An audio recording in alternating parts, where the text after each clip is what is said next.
If you haven't seen a sports anime before, you may be shocked by the way things turn out in the end. If you have seen a sports anime before, then you can kind of plot out almost mechanically what will happen. How did we get to this point? Turns out that there was one codifier for the whole genre back in the 70s.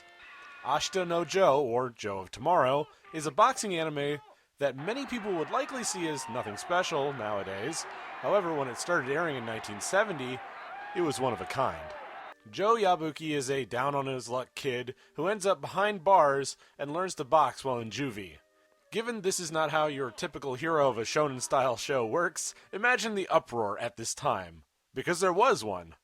However, once he leaves the slammer, he goes right into professional boxing and shows his mettle as he climbs the ladder all the way up to the top.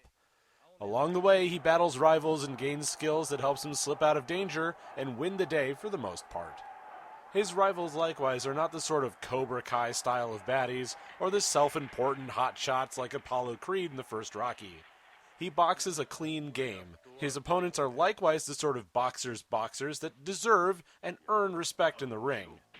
Everyone has their reasons to be in this ring and want to win, and it's kind of refreshing not to see our clean-cut hero go up against some dirtbag every week.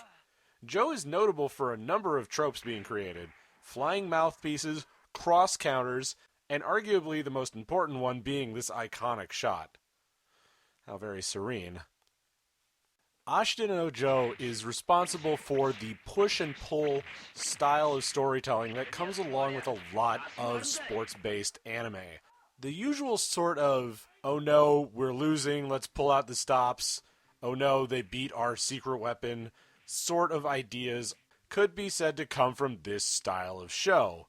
And needless to say, they found what worked and didn't change it too much from there. But more to the point, the Japanese population of the time of this anime's release was slowly crawling back up from the American occupation. To see Joe rise from orphaned ex-con, a complete persona non grata, to a boxing superstar with not much more than grit and gumption helped to mirror their own rise from the ashes. The youth at this time idolized him, and with good reason. His sacrifices and dedication struck just the right chord at the time. However, the series also highlights the tragedy involved with both the sport and the pursuit of a goal to all else, as Joe leaves most of his rivals broken after absolutely devastating bouts. It would be unfair to call this the Japanese Rocky because it predates the American film.